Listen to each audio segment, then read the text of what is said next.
Hey troops, welcome back to the channel.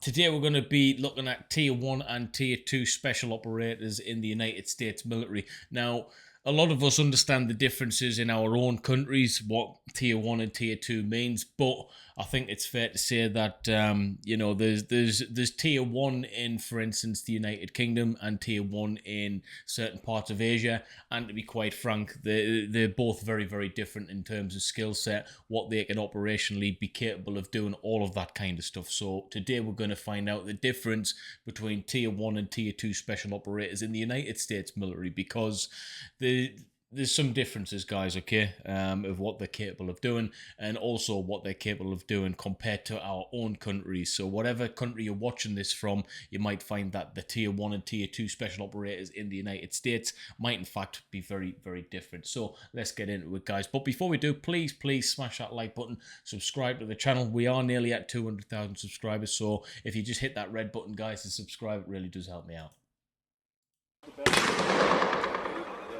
You went to best ranger from 10th group.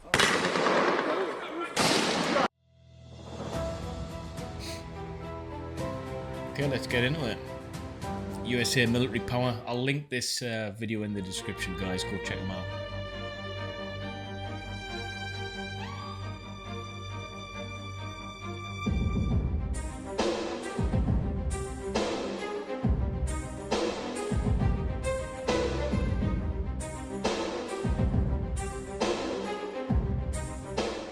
All of you have heard about tiers in U.S. Special Operations Forces. We have already put the focus on Tier 1 meaning and the teams included in it, but what about Tier 2? The tier system was designed by Joint Special Operations Command. Tier 2 units are still highly elite. However, there is no question whether joining Tier 2 units is easier or not. To use an example, the regular Navy SEALs, Tier 2, have a dropout rate of 80 to 85% during training, whereas the British Special Air Service, SAS, has a dropout rate of 90 to 95%, and more importantly only people with 3 years of military service prior are allowed to apply, thus the caliber of applicants is already more elite. Which, although a lot of people won't like to accept, or a bit due to ego and, comparison and stuff, saying my military's better, that's a fact. The SAS and the SBS, you're already quite a good soldier before you get to that point. I didn't actually realize that the Navy SEALs are Tier 2. It just goes to show how high of a caliber of soldier you are as a Tier 2 soldier if you can be a Navy SEAL and still be defined as Tier 2, because the Tier 2 system in the United Kingdom, I don't think you're technically going to get as good a soldier as, for instance, a Navy SEAL. However, the Navy SEAls do have Tier 1 elements to it, I believe, more specialist parties within the Navy SEALs, like SEAL Team 6, for instance. Tier 2 U.S. Spec Ops units are the following units. U.S. Navy SEALs.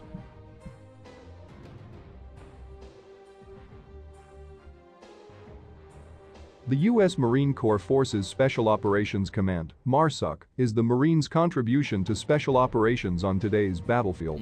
Also known as Marine Raiders, they are capable of conducting complex direct action raids and high-level reconnaissance. Raiders are not the same as Marine Force Recon. While Force Recon is an elite unit, it does not belong to the Special Operations Command as MARSOC does. MARSOC is the most recent addition to the primary Special Operations groups, having been activated in 2006. Right, so the thing I would compare these guys to the United Kingdom is probably the Royal Marines Commandos, okay? They're a more specialized version of the United States Marines, or the MARSOC Marine Raiders or whatever they're called, but these guys are very, very switched on. And again, Tier 2, it seems as if it should be higher, but we need Tier 2 operators for various different goals, guys, and the Raiders do just that, just like the Royal Marines are quite specialized, but they're not Tier 1, okay? But yeah, it doesn't mean that they're not very good, because they certainly are. Marine Force Recon. The mission of Force Recon is to conduct amphibious reconnaissance, deep ground reconnaissance, surveillance, battle space shaping, and limited-scale raids in support of the Marine Expeditionary Force, other Marine Air Ground Task Forces, or a joint force. U.S. Marine reconnaissance units are tasked with providing the commander of a larger force of Marines with information about his operational area. Their missions usually focus on specific information requirements which, due to their changing or unique nature, cannot be obtained by means other than putting a man on the ground to observe and report. Recon Marines are, by nature, capable of independent action in support of the larger unit's mission. That's pretty cool. Very Army Ranger or specialized. 75th Ranger Regiment. The 75th Ranger Regiment is a lethal, agile and flexible force, capable of executing a myriad of complex, joint special operations missions in support of U.S. policies and objectives. Designed and trained to be the most rapidly deployable unit in the Army, capable of conducting operations in all types of terrain and weather using various insertion methods, today's 75th Ranger Regiment is the Army's premier raid force. Right, so these guys are the ones who are getting on the ground very, very quick. The regiment is composed of light infantry forces with specialized skills that enable them to perform a variety of special operations missions, airborne, air assault, and direct action operations, raids, infiltration and exfiltration by air, land or sea, in addition to airfield seizure, recovery of personnel and special equipment, and support of conventional forces. Each Ranger battalion has the capability of deploying anywhere in the world with 18 hours notice. Wow, that is pretty damn cool. So these are the real deal. U.S. Army Special Forces, aka Green Berets. Okay, so my knowledge is these are the only tier 1, these are the highest of the high. I might be wrong on that. Are these guys the top tier? And not just the top tier, the top of that tier as well. Like when we're talking about proper special forces, the Green Berets are just that. As far as I'm concerned, let me know in the chat if I'm wrong. Tier 1 units are commanded and controlled by Joint Special Operations Command of U.S. Special Operations Command. In addition to performing highly classified activities, the special mission units are also tasked with special missions, sometimes referring to unconventional warfare, counter-terrorist activities, direct action, special reconnaissance, and black operations. There are only 5 acknowledged Tier 1 special mission units in the United States military. Okay. The Army's 1st Special Forces Operational Detachment, Delta Force.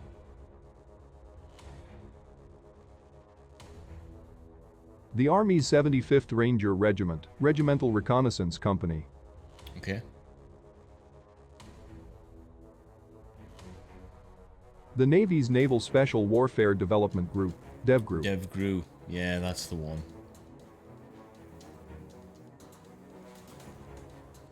The Air Force's 24th Special Tactics Squadron, 24 STS. Right, I've got to be honest, I've never heard of that. Never heard of them guys before.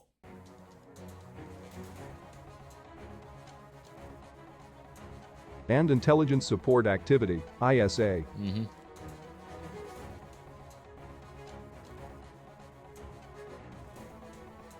Tier 1 units are the creme de la creme of Spec Ops. Usually admittance into Tier 1 units is only possible after service in a Tier 2 unit. For example, Delta Force is totally comprised of members from existing Tier 2 Spec Ops units. As for DevGroup, one must also be ex-Spec Ops, unlike regular SEAL teams, which admittance does not require prior military service. In terms of a US example, Delta... Yeah, so that's what I said before in terms of the Navy SEALs. Yes, you've got to be enlisted into the Navy, but you don't need any prior experience. You just enlist and then you can go SEAL if you want. And there's a lot of people commenting on the channel saying, no, that's not the case, but it is the case. He's just said it there. The force, which was trained by the SAS initially, has a dropout rate similar to the SAS, and all Delta members are already Tier 2 Spec Ops members. So very similar to how British Special Forces operates then.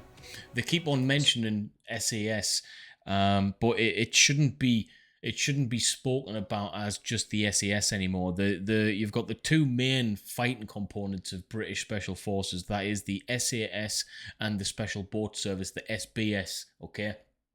So it's UK Special Forces is what they should be referring to, not just SAS. SAS doesn't cover the whole United Kingdom Special Forces group. Okay. So, in short, Tier 2 units require you to be in the epitome of fitness and strength, and more. whereas Tier 1 units require the aforementioned things to a greater extent, as well as prior military service, which means an already developed military skill set. The skills set that Tier 1 applicants would have due to prior service in Tier 2 units would be impeccable marksmanship skills, explosive skills and knowledge of military strategy tactics. Once fully trained as a Tier 1 Spec Ops member, the soldier would have been trained in psychological training to resist torture or interrogation, and trained in evasion tactics, such as survival, evasion, resistance and escape training. What Tier 2 represents? Some people claim tier status depends on funding, but this isn't true. Tier ranking really is to do with eliteness. This is why the CIA's Special Activities Center, and within that the Paramilitary Special Operations Group recruit from Tier 1 units. The special Yeah, again, we've got similar type of things that get mentioned in the United Kingdom as well about, well, you know, the Royal Marines and the Parachute Regiment are the best, you know, but they're Tier 2. We support Tier 1 in various different ways through Special Forces Support Group, but the Royal Marines and the Parachute Regiment are definitely a Tier 2 outfit, okay, and it doesn't make them a bad outfit. It makes us very, very, very good, in my eyes, the best in the world at what we do. But UK Special Forces are Tier 1, and they're Tier 1 for a reason, because they normally recruit from those Tier 2 outfits that I've just mentioned, and they elaborate on that skill set. They make them more of an all-round soldier, okay, with an already hardened skill set, to make that skill set even more defined, okay. And it's those tier lists don't lie, all right. They're there for a reason. Government has them there for a reason, and Tier 1 are the best of the best. Simple as that, guys, okay. Operations Group recruit from DevGru and Delta, not from Army Rangers or Navy SEALs. Even when the CIA uses Special Forces units for operations, they still choose Tier 1 units, not Tier 2 ones. When the CIA launched the operation to capture Osama bin Laden in Abbottabad, Pakistan, they didn't use a regular SEAL team, they used the development group, DevGru.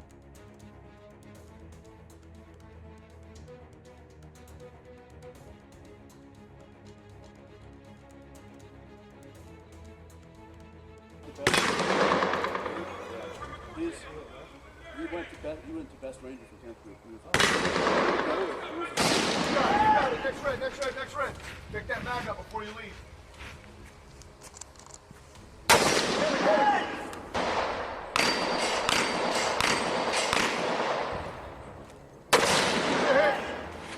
Top one.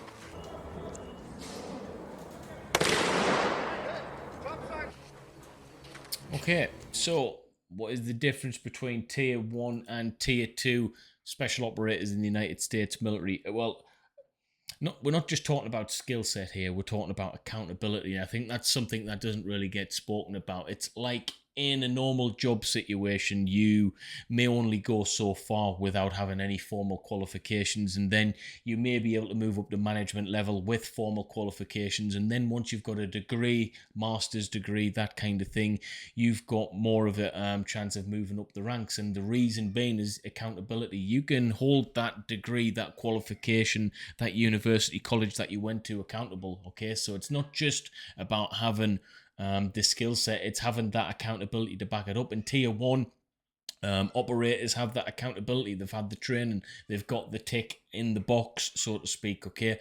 And if something goes wrong, well, actually, you know, they're accountable for their actions. They are trained to be able to do the job, and I think that's something that definitely gets overlooked. But that was a good video. I really, really like that one. If you did too, smash the like button, go visit the original channel, go show them some love, and I'll see you in the comments, guys. And if I haven't got a video released by Christmas, I hope you have a wonderful Christmas, guys. And yeah, whatever you're doing, stay safe, stay blessed, and I'll see you next time. Peace.